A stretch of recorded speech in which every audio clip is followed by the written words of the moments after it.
What is good, YouTube? We're looking at some REN. It's been a minute, right? Uh, it's called Eden. Obviously, we know the biblical references there. I feel like, and I'll stop this. I feel like I've heard this, but it was posted like just hours ago. Let's dive in. Do me a favor, actually, if you're new to my channel, if you're not new to my channel, run over to Ren's page. Please like, subscribe. Please support the artist. We love Ren. Ren's badass and just fucking taking over the world lately. And if you like what I do, please like, comment down below, subscribe. Let's go. Let me tell you a story as old as time, the story of Adam and Eve. It starts with a God who wanted more. God had just created the heavens and the earth. He had the angels by his side, but they had no will of their own, and so the autonomy to love or reject him was never theirs. All but for one, the once called bringer of light. We're talking about Lucifer, the fallen angel. Sorry, and that's a throwback to another song he did, but keep going. Lucifer, morning star. Okay. Lucifer was the fairest and most intelligent of all the angels. He was Brother Michael has something to say about that, but okay. the closest thing to God's image, and in his likeliness, Lucifer felt restless. He began to question and doubt God. He doubted the hierarchy opposed upon him. He felt God was arrogant. In his frustration, Lucifer built a throne that stood even above God's and declared mutiny. A war ensued. God, being all-powerful, came out the victor and banished Lucifer from the heavens and exiled him to earth. Once again, God was alone with his power. Hashtag the devil. Perhaps from loneliness, perhaps from curiosity, perhaps from a desire to share love, God began to work on his greatest project yet, a being that would mirror himself, the human, two humans specifically, Adam and Eve. They were placed inside a paradise built for them on earth, the Garden of Eden. In the garden, God placed a tree that bared fruit that would grant anyone who ate it powers bestowed only to a God. Watch that demon voice, by the way. To tell good from evil, left from right, to live righteously or to sin. And He that named weird this snake the animation, too. Tree of knowledge. God told Adam and Eve they could eat whatever they wanted in the garden, but never the fruit from the tree of knowledge. And if they disobeyed him, it would be punishable by death. The basic way the story of Eden is told is that Eve was tempted by Lucifer in the form of a serpent to eat a fruit from the tree of knowledge. Convinced, she bit the fruit, she passed it to Adam, and he did the same. Suddenly, ultimate knowledge filled their minds, and they realized they were naked and felt shame. God discovered this betrayal and felt angry.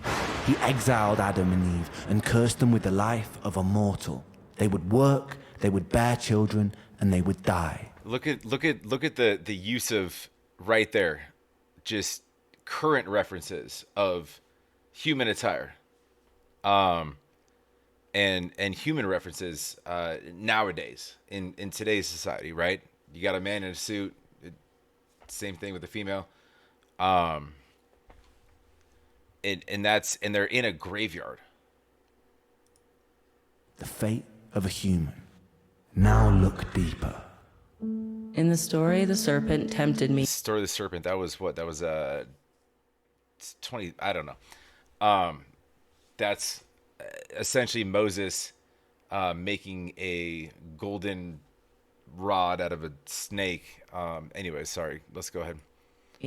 By telling me I would gain ultimate knowledge and that God would spare me. Both were true. This wasn't some great deception, meaning that Satan, in the likeliness of God, perhaps understood his intentions.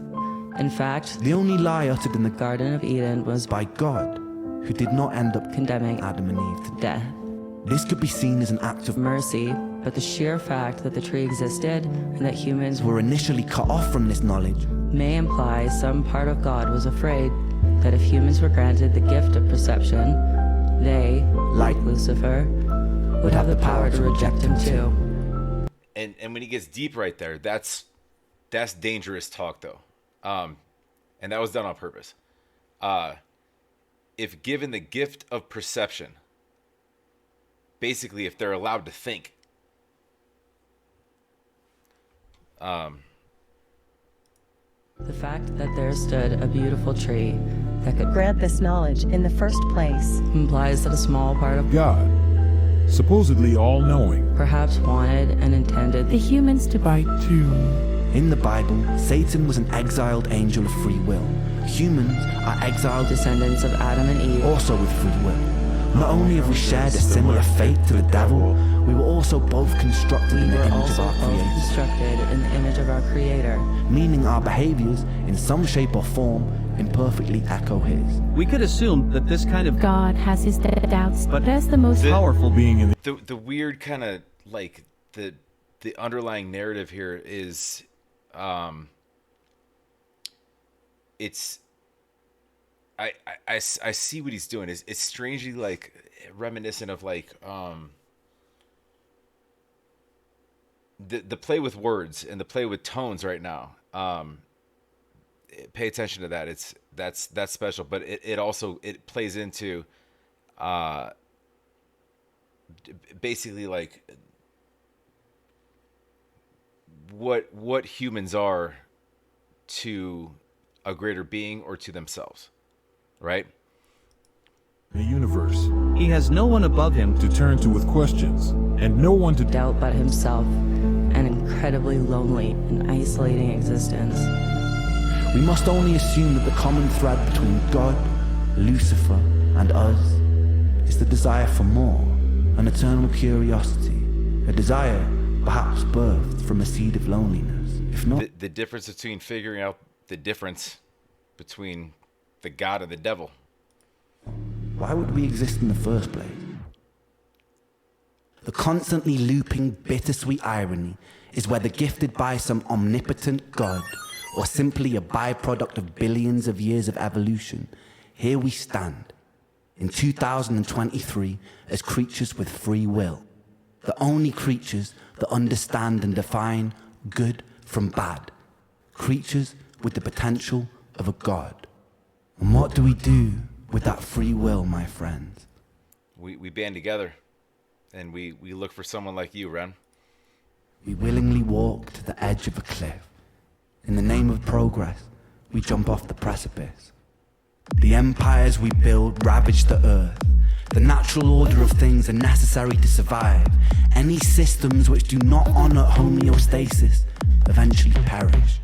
Our free will It's purposefully showing so much beauty and then right away destruction. overrides our own biological instinct. We can take more than we eat. We can kill more than we need. We can willingly create weapons with the potential to burn everything we've built to the ground. We willingly decide to bow at the altar of greed, the most insidious and destructive of all sins. We put our faith in corporations who pose as rulers.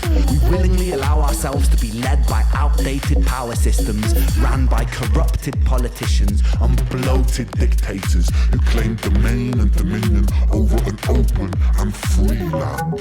We willingly elect the corrupted when the decision was always ours to build something better. We willingly create and impose separation because of beliefs that we are force-fed through our phones and television sets. We always had the will to reject these things, but we adhere to them as though they were the laws of physics. War, famine, pestilence, greed, these aren't things imposed upon us by an all-powerful God or by his demonic adversary. They are here because of us. Not because of free will, but because of our inability to use it.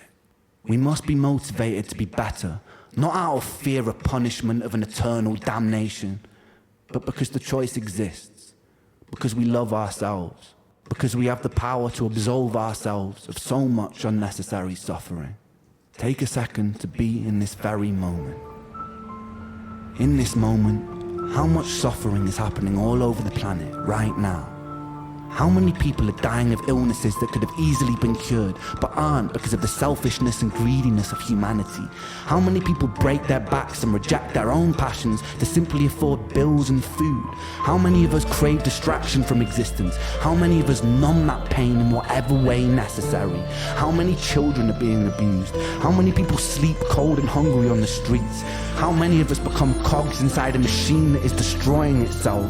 How many soldiers have been forced to fight in meaningless wars? How many humans have killed for ideals they don't believe in or understand? How many people have died for the greed of another man? And how much of this was avoidable? As written in the Bible, Satan was not condemned to hell.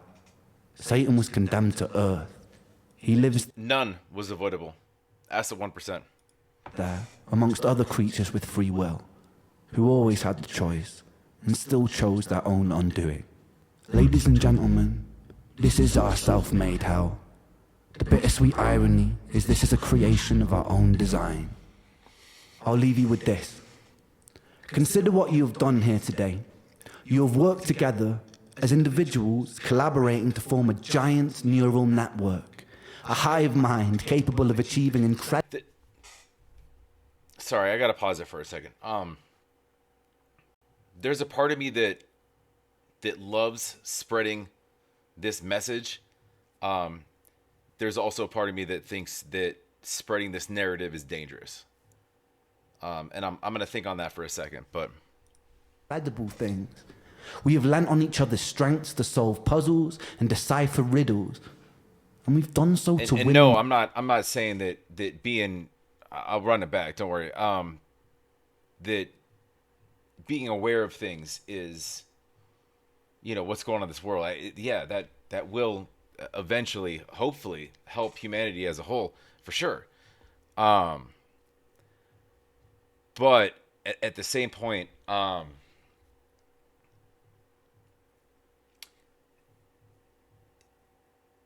don't know. And I'm gonna get hate for this, but like if you shed a spotlight on a bug in the corner of the room, you're gonna see it forever.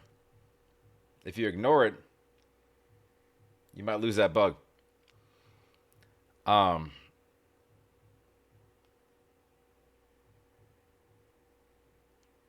No, I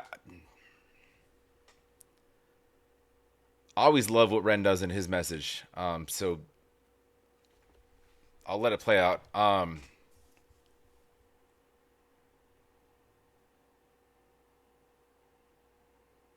It's a weird thing, like the whole, like, ignorance is bliss, right? And the more people you make aware of wrongdoings by your leaders, the more people wake up and cause more problems. So I don't know. I could. Yeah, I don't like putting shit on the carpet. No one does. Unless it's fucking like old ass broccoli. But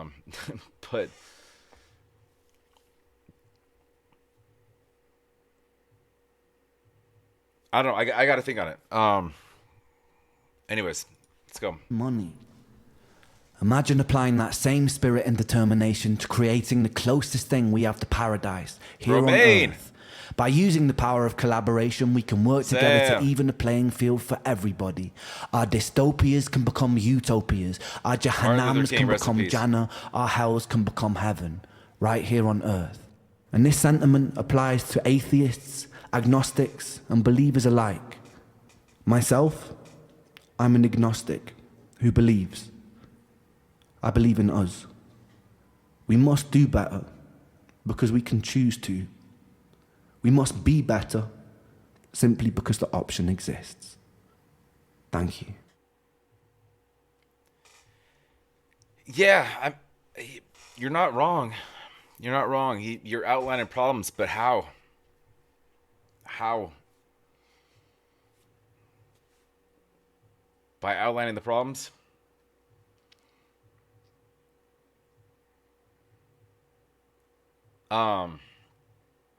Again, I need to think on that one for a hot minute. Ren is a fucking magical brain.